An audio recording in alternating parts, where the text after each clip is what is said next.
श्री शिवाय नमस्तुभ्यम। आज चौथे दिन की कथा बिहार खगड़िया में जो चल रही है, कथा पूर्ण हो चुकी है, जिसमें गुरुजी ने बहुत ही महत्वपूर्ण बात बताए हैं। यदि किसी कारणवश आपने ये कथा न सुन पाए हो तो इस छोटे से वीडियो में आपको पूरी कथा की जानकारी प्राप्त हो जाएगी। तो बढ़ते हैं कथा की ओर। गुरुजी ने कहा, दिशा दिखाने वाला सही है। आपको सही दिशा दिखा रहा है तो छोटा सा दिया भी सूरज की रोशनी जैसा प्रकाश कर देता, अगर सही है तो। गुरुजी आगे बताते हैं, माता पिता, शिक्षक और सद्गुरु ऐसे होते हैं जो हमारे मार्ग को निश्चित करते हैं। गुरुजी ने कहा, जो आपके जन्म के शुरू में भी और जन्म के बाद में भी, प्रारंभ में और अंत में भी जो आपका साथ देने वाला है, वह त्रिकालदर्शी केवल मेरा शिव है। उसके सिवा दुनिया में कोई साथ देने वाला नहीं है। गुरुजी आगे कथा में बताते हैं, आप विश्वास पूर्ण करना। ऐसा नहीं कि आप थोड़े दिन शंकर जी का विश्वास करके शिवालय चले गए, फिर थोड़े दिन गणेश जी के मंदिर चले गए, फिर थोड़े दिन आप हनुमान जी के मंदिर चले गए, देवी देवता का मंदिर जाते जाते बंद कर दिए, फिर दूसरे धर्म के जगहों पर जाना प्रारंभ कर दिए, फिर वहाँ जाना बंद कर दिए, फिर न जाने कहाँ भूत प्रेत आदि जगह पर गए, फिर वहाँ पे जाना बंद कर दिया, फिर न जाने कौन से तंत्र मंत्र में फंस गए, वहाँ से निकले तो हम ढोंग प्रपंच में फंस गए। शिव महापुराण की कथा कहती है, अगर आपका भरोसा पक्का है, शिव पर विश्वास पक्का है, शंकर जी को अपना मानते हैं, तो आप कभी भी चोट नहीं खाएंगे, आगे बढ़ते हुए मंजिल तक पहुंच जाएंगे। गुरुजी ने कहा, जब पति पत्नी का विश्वास एक दूसरे से समाप्त हो जाता तो दोनों अदालत में जाकर तलाक के लिए एप्लीकेशन दे देते। शिव महापुराण की कथा कहती है, पति पत्नी पर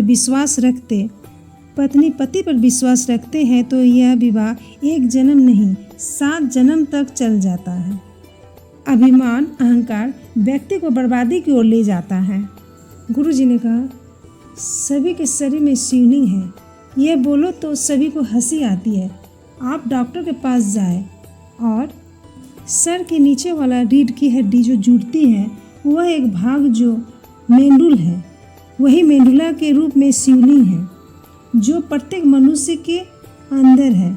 और शरीर का ऑपरेशन हो सकता, पर मेंडुला का ऑपरेशन नहीं हो सकता।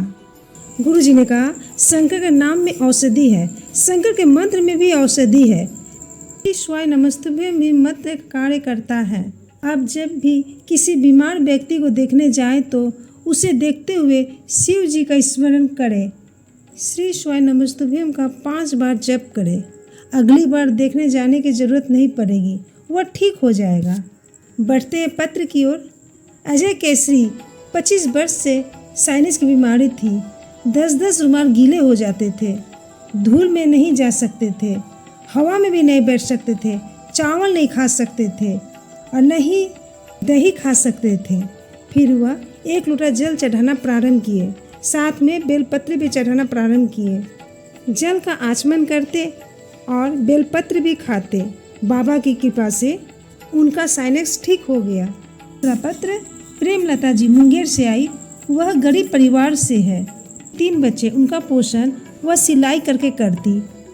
उनके पति का दिमागी हालत ठीक नहीं होने के कारण घर वाले उनको और उनके बच्चों को गलत शब्द बोलते हुए घर से निकाल दिए। उनकी बेटी भगवान शंकर का भजन गाती, मंदिर जाती, किराए के मकान में रहती।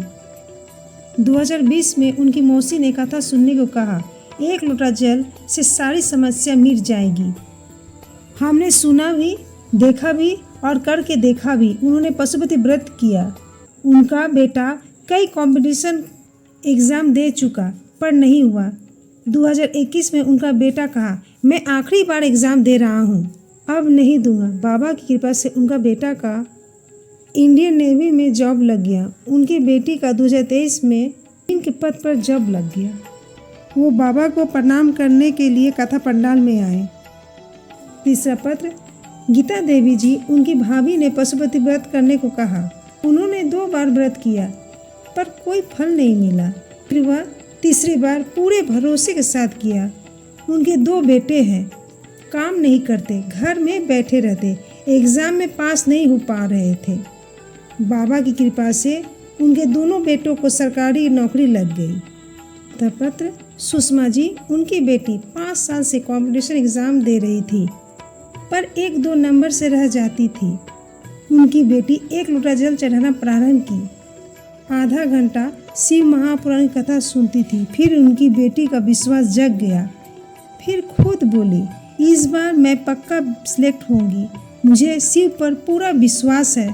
पशुपति व्रत भी किया और एग्ज़ाम के दिन बीच वाली पत्ती पर शहद लगाकर शिव जी पर चिपका कर एग्ज़ाम देने को गई और उनका जॉब लग गया। वह कथा पंडाल में बाबा को प्रणाम करने के लिए आई।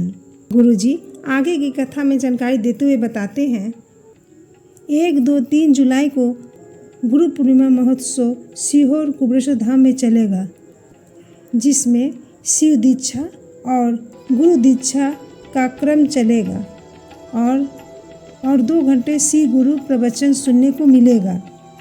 3 दिन तक रोज़ दोपहर को 1 से 3 बजे तक श्री गुरु का प्रवचन का लाभ आस्था चैनल या यूट्यूब के माध्यम से प्राप्त कर सकते हैं।